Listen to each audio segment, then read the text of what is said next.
I need like a cap. Fluffy doll? Yeah. Just a fluffy doll. Alright, Oh, yeah. I hate this stuff. Feeling good, you know? Today I'm tired. Day 2 is the hardest day with the deadlift and thruster workout. But overall, I'm feeling good, you know? No injuries, nothing really hurts. I think we're used to training so much volume that doing these 2 workouts a day isn't a problem. Also, good so far.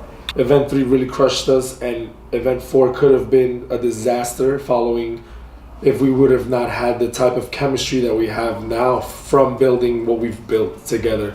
And becoming from individual, like, you know, you only worry about yourself the whole time.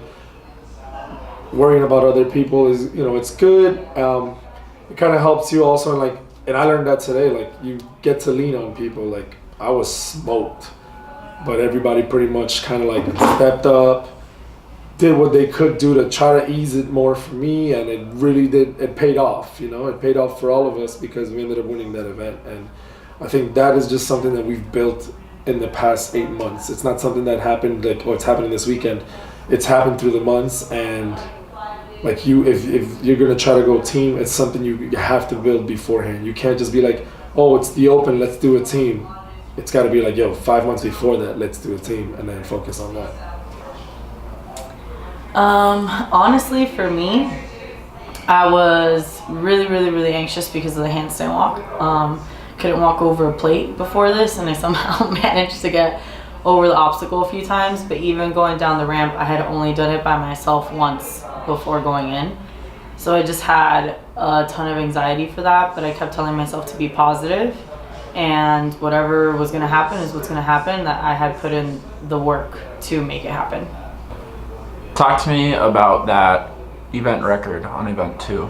What did that mean to you? What did that mean for you guys as a team?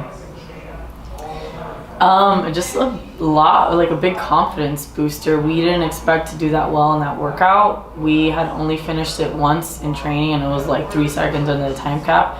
So to see us finish it a minute 30 under the time cap and have it be an event record, it just showed me like how like just ready we are as a team, and how when it really does matter, when we're competing, we all pull it together and we make it work.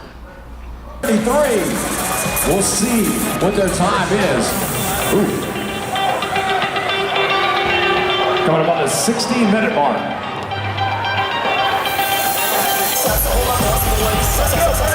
The event record time, 15:33. Team Soul's time, 15:33.21. We'll have to go to the little numbers to see how that stacked up. 16 you guys go team, have a lot of success. 2017 you guys go individual. Worst time ever. I was more anxious going into this regionals because I feel like everyone's like, you're gonna kill it, you're gonna qualify, Madison.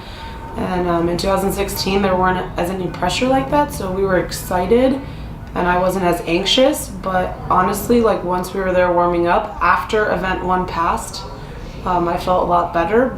But I wasn't as nervous like doing the whole checking process and stuff. I feel like I've come a long way as an athlete, and I was much more confident in myself and the abilities of my teammates, for sure. Event 1, what a roller coaster.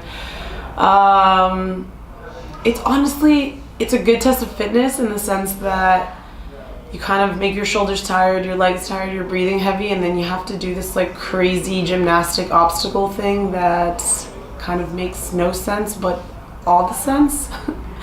And we definitely switched things up like a few weeks ago, and I had to go do the heavier bar, so I was really anxious to do that and have to do the obstacle, but we pulled it out of our asses and did it. So I don't know, I feel like I kind of forgot everything that happened during event 1 till the end when Melly finally crossed. So I was very confident. Day 1 was which workouts were they? It was Handstand walk 1 and the chest to bar 1. I mean, we practiced that at least 3 or 4 times. So I mean, we prepared so well for it that I felt very confident going into the second event for sure. We were a little nervous about the ramp, because we knew Melly struggled with it a little bit, but she had been putting in so much work going up to West Palm, and Becca helping her and everything, that, just by the amount of work she put in, it made, I think, kind of gave us all that peace of mind that, okay, she can probably do this. But we were a little nervous going in. What was your feeling during event 1? We get through the barbells, boys get through the handstand walk, and event's still going on. You and Melly are kind of chilling out, taking your time to rest, your planned rest. And Our you strategized rest. Yeah, and you hear people, you hear the crowd going crazy, you see other people getting through. What's going through your mind at that time? I was actually paying attention to their lanes, and we were so far ahead that no one had really truly caught up to us. Maybe like one team had a third person, so I have a pretty good idea of like where we were. I was a little anxious to go, but in our previous run through, I rushed through my rest and I failed miserably a lot of times, and it really shook my confidence. So I practiced on my own a few more times and took a full 2-minute rest, and I never messed up after that. So that was the plan, and I knew that if we stuck to the plan and we executed it, that we would finish right around where we wanted to finish. So I didn't let that get the best of me. I just stuck to the plan, and Melly had my countdown, and I knew what I had to do. Yeah, so day 1, it's been a while. 2016 was my last time competing, and I didn't even do the whole weekend. I would say that really, really nervous, anxious to kind of just like, I was like, when the first announced that we were like 3rd regional going, I was like, oh yeah, that's cool, we get to practice the workouts a lot more. But then like I just felt like, man, it's taken forever for our regional to start, and it just kind of built anxiety on me. I had tons and tons of anxiety. I was like not sleeping well, overthinking stuff. Like we were doing great in all our practice runs of the workouts, but I was thinking, oh, this can happen or this can happen. Like I'm just really a nervous wreck. But once we got out on the floor and we kind of just put everything that we had put into practice like to work, I saw that, man, like we were ready and prepared for it, and it just kind of eased my mind a bit. Not to say that even today going into day 2 I wasn't nervous. I don't know, I was having tons of anxiety with event 3, but I would say that I'm more at ease now, knowing that like we're finally on the floor again. I have that experience, and I just feel like we're headed in the right direction. What was it like setting an event record on the first day? Very surprising. We didn't expect that at all. We know in training we only finished that workout once, and it was like a couple seconds before the time cap. So doing it a minute faster on the competition floor was very surprising. It was awesome. It was kind of set the tone for the rest of the weekend, especially being the last event of the first day. It fired us up for going into day 2. But it was great. Day 1, I knew it wasn't going to be that bad. Day 2, I knew it was going to be the worst day of them all. Having that deadlift workout first, and then the thruster one after. The deadlift one I know is going to destroy me. We've done it 3-4 times. Every time it hurts just as bad. But I knew I was anxious going today because I just wanted to get this one out of the way. I wanted to do well enough to where it wouldn't hurt us, because I know this wasn't my strongest workout and I wanted to do good for the rest of them, but I was anxious. I felt better going into the second workout, the thruster one. It was like a kind of relief. I was like, got the deadlift one out of the way, all right, just gotta finish strong on the thruster one and we'll be good to go. But yeah, so day 1 was good. Day 2, not as confident. Day 3, we're very confident. Well, I feel like there's always adrenaline to start an event, but I don't think that the crowd really gets in my head, at least. From the start, when we checked in on Thursday or whatever, we played with the worm and we're like, okay, this worm feels a lot better. And the guys didn't say it felt better, but I think for the girls feeling better, we're able to like push and keep up the intensity, because that was where I would usually get winded, because our worm at Seoul is, it's special. Let's just say that. And it definitely does not feel like the worm here at regionals. So I think when we knew it felt good and we had really, really practiced our rhythm on it, I felt like no one could keep up with us. I didn't think that we would really jump out in front from the start, but we did. And I don't think we were really paying attention to the lanes. We just like had, each partner had their game plan, and Melly really took ownership on the floor and just kept pushing the pace. And I had no idea that we were going to set an event record, that's for damn sure. But we did, and that's awesome. And I guess Rich Froning can eat our dust. Yeah, I was going to say eat our dick. I was like, all right. So, I mean, I was confident. I was like, we've done this workout plenty of times. You know, it's always sucked. Like, it's always been bad. I've always felt bad afterwards, but I've always done well on my split. Like, okay, the 90 calories and the 45 deadlifts, we tested it last time. We finished the workout in 14:57. That's like a great time. We were like super confident going in, and I don't know if it was maybe something I ate awkward in today for breakfast, but I just going into the workout, I don't know, man, the bikes felt different. It just felt like more work on the bike, and then when I got to the deadlift, the first 9 felt good, and then after that it just kind of started going to shit. I can't point my finger to it, but it just really trashed me. And I'm not gonna lie, I have never thrown up so much after training or any workout ever in my life. That is the most I've ever thrown up. I felt like I was throwing up for 20 minutes. I felt so horrible. Like after that workout, Melly and Todd helped me stand up, and I was walking to the back, and I could bear it. My legs were like not functioning. And then I started throwing up, and the first thoughts that started running through my head is, we only have an hour to recover. Like, how am I going to be ready to perform in this next event?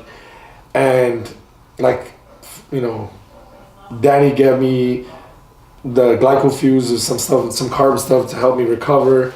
And like, I went into the ice bath real quick to like, you know, kind of get my legs a little bit better for the next workout.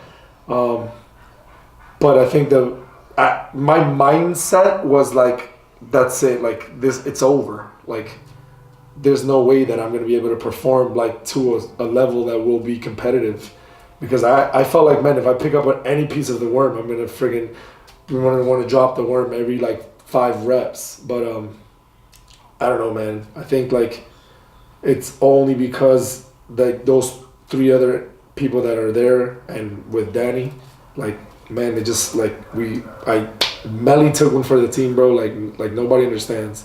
We train and train and train, and she is like really not comfortable being in the back, but she stepped up, man, and Todd stepped up. He moved, and Dee like commanded us. Like, she was a captain, like on the floor. Like, we followed her pace and everything, and it was just like, it just kind of clicked. And man, they really saved my ass, bro. I can't even. Julian was not feeling himself, and he was literally shaking as we were in the corral, or lining up rather. Danny kind of was like, you need to take ownership, he needs to be the emotional leader. And when we were warming up, Todd was trying to make the calls from the front, and you could not hear anything, and this was in the warm-up area. So I figured, being in the middle, I could project forward and be close enough that Melly could either follow Julian's like body pattern or would be able to hear me. And I was screaming as loud as I could to our rep scheme, not on the judge's call. And I feel like we just kind of kept doing that. And then when I felt the worm start to slow down, I called for longer rest. And I noticed in the last round of 15 that we were really slowing down. I looked left and right, noticed that no one was on the same squares as us, so I gave them a break. I needed a break too. And after that, it was just kind of like the burpee. You can't fail a burpee. I mean, you just have to keep moving at that point. And none of us could really hear Melly, and our hometown team were being so fucking loud, we couldn't hear anything in the last 10 reps, which is amazing that our community supported us like that. But I think everyone just had to look back, and we just stuck together. I think that's just like a result of working together for so long. We just like know who to look for and where to look, and just kind of rely on your partner knowing that they're doing what they need to do, and if you just follow them, that you're doing the right thing. And that was not the case months ago, but I think just working together so many times, it really has fallen together the way it needed to. Actually, we kind of got into a fight in the back about it, which is kind of funny. Before Julian basically died, because he died and didn't really come back till we got back to the house. Before event 3, we were touching the worm because the worms get moved. So we weren't going to have a chance to warm up before the WOD.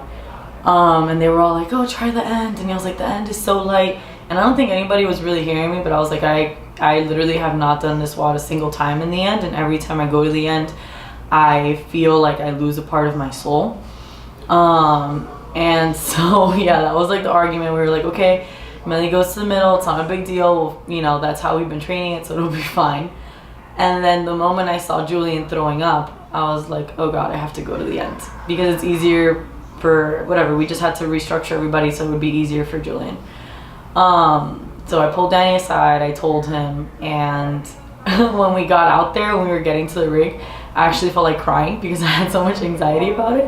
And I kind of I had to stop myself and really talk kind of harshly to myself and just be like, you're not going to be this person. You're not going to let yourself cry. You're going to go out there and you're going to figure this shit out. And that's just kind of what I did, even though I was dying on the last set of 30 burpees, and we figured it out. Yeah, man, of course, man. We can hear the pots and pans banging and everybody screaming and Julian and Melly and all these people screaming for us. And we're like, you know, we stuck to our strategy that we were going to do for the rep schemes. But like I said, Melly going in the back, like she was like, you know, really gassed, and you can feel that, like I could feel her being gassed, but I could also feel like she's giving everything she's got, and the crowd is like kind of feeding us to just keep going. We're on those last 15 burpees, and I know everybody's feeling like crap, and like all you can hear is pots and pans and Team Soul, Team Soul, Team Soul, and you hear the announcer screaming Team Soul, and we're like so far ahead from everybody else, and it's just like crossing the finish line, you want to kind of like lay down and collapse. And I feel like, man, you know what? Melly deserved to, and she did, because she kind of like took on a huge weight on that workout. And then like everybody, like, bro, I finished and I was like, I had the Team Soul, the wolf shirt, and I was like Team Soul, like showing, and everybody's going crazy. And then like when we got interviewed, like we were like, man, with, you know, this crowd powered us, and they powered us through that workout, man.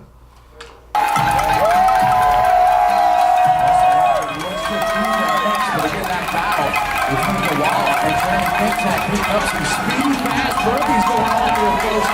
We're looking really fresh out here doing this. And up in the air for Hustle Hard CrossFit.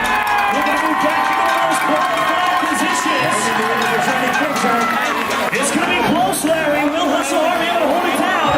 But we'll fix it. It's going to be Hustle Hard CrossFit. The battle now for third between Durala and Trey. So you could hear them in the warm-up area, but I didn't really understand how many people were there till we were doing the deadlift workout. And every time you'd hear Team Soul, CrossFit Soul, you would just hear like screams and pots and pans, and it was just like such a Miami feel, and it was really awesome. I was just telling Roger earlier, it was really awesome to finally have our hometown team like be there for us, because when we've competed in Atlanta the last few times, a few people try to make it up and they're kind of there to scream and cheer you on, but there's nothing like the screams that were happening today.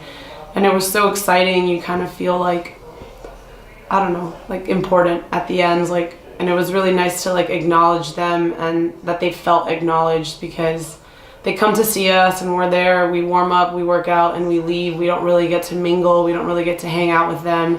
And I always feel bad about that, but I know that there's like a bigger goal in mind, and when it's time to hang out, we will. But it was nice that that lady gave us a chance to acknowledge them, and they looked so stoked that we were able to do that and like wave back at them. So thank you. Talk to me a little bit about the coach-athlete dynamic you have. Nice question. Give me something. All right, well, coach-athlete dynamic, it's hard when your coach is your boyfriend. I think that I have to check myself a lot, but he also has to check himself a lot, because it's just we have to just draw the line where boyfriend ends and where coach begins. So it does get a little complicated sometimes, but for the most part it's been okay, and it's been really good lately. I think we're finally starting to figure out just how, like, just where that line should be drawn in that relationship. Honestly, there's like so many things, like me being able to finish that handstand walk and making it through, and then that event record right after. It was just an amazing first day, and us kind of just like pulling it together during event 4 and having another first place finish. There's just been like a lot of highs, and I'm really excited that we decided to come team. Moment. Being able to just see our hometown team just cheer us on and have all that love and support, like I really felt like my heart was filled, and whatever happens tomorrow doesn't matter, because I think that was my favorite moment 100%.